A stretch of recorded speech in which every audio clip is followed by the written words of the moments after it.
from cash into banking accounts, for those who've studied economics, know that there is a multiplier effect on the economy, and you can actually generate significantly more growth than you actually bring into the banking sector. So banks have to play a much more positive role in moving into these more progressive areas where they can reach out to customers, to transactions, to actually discover new ways of doing things through technology and better product and services. It all also boils down to having the right institutional framework in which professionals can operate. So this is a group which is representative of the best professionals in the country. There are other industries, other professionals out there. Unfortunately, in our country, by and large, we don't have the institutional protection and institutional framework that allows these professionals to continue to do their best. And I think if there were one solution today that I had to choose on how to move forward positively, is to provide institutional strength and protection and let the professionals do what they do best. Over a period of time, you will see that all areas of the economy will start working much better. So I don't know whether that was 3 minutes, but yeah, but okay. Let's actually start from Abdul. So Atif Bajwa Sahab has decided to focus on banking. I wonder what is the biggest problem to you and what is your solution, very quickly. Thank you very much. See, I know when we selected the theme, testing times, reflections on present and future, maybe we didn't think that it is going to be that dire as it is today. But nevertheless, this shows the vision of our leader for this Golden Jubilee celebrations, Hafiz Yusuf, and his team.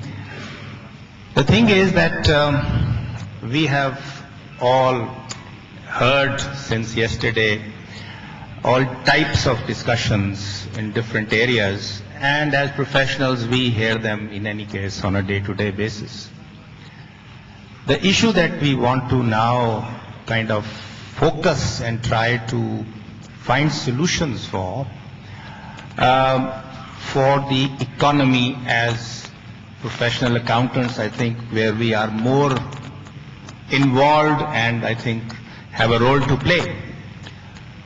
As I see it, I feel that this level of debt that we have actually already gone to, which is now more than 11 trillion rupees if you look at the public debt, both foreign and local. And in the last 4 years, this has been more than 6 trillion added. So, from 5 trillion in about 60 years, we've added another 6 trillion plus in 4 years. This, to me, is really, really a big threat and a challenge. As you know, today, most of these developed countries, the one single problem that they face is debt. And the problem of servicing the debt or going into default.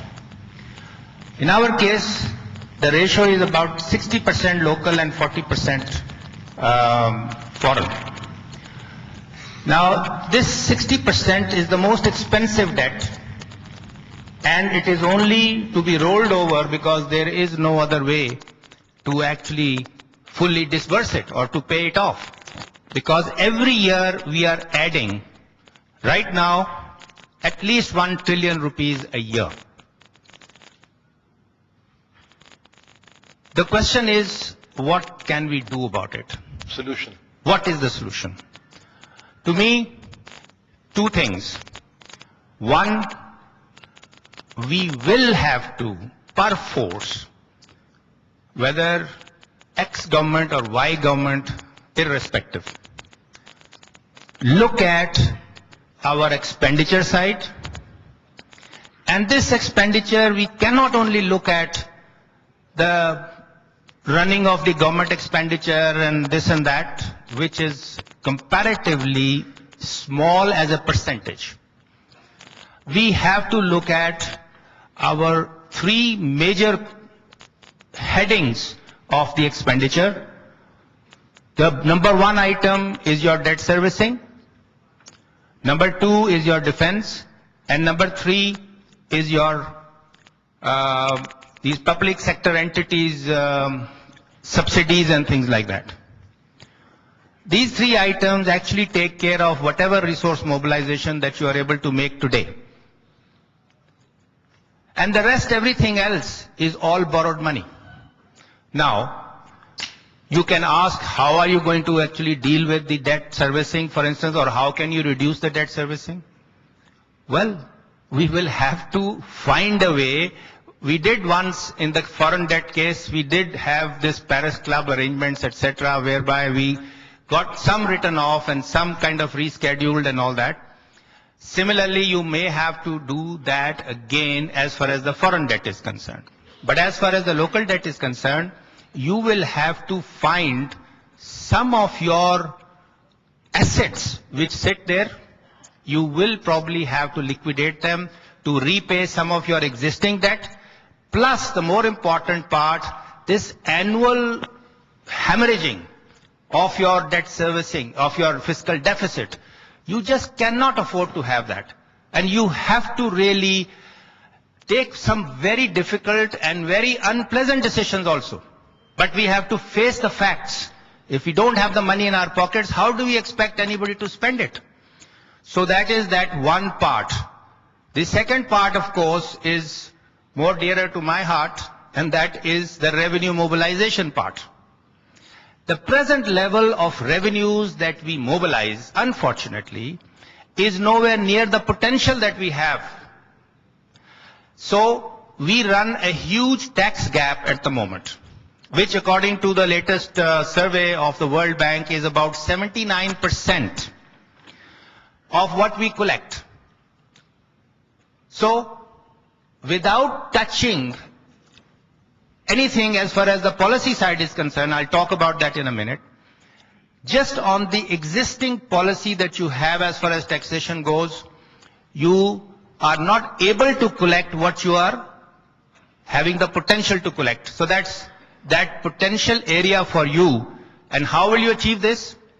To me, again, this is going to be possible, for which you need to start with the will of the government. And again, whatever XY government, you will have to again tomorrow have no choice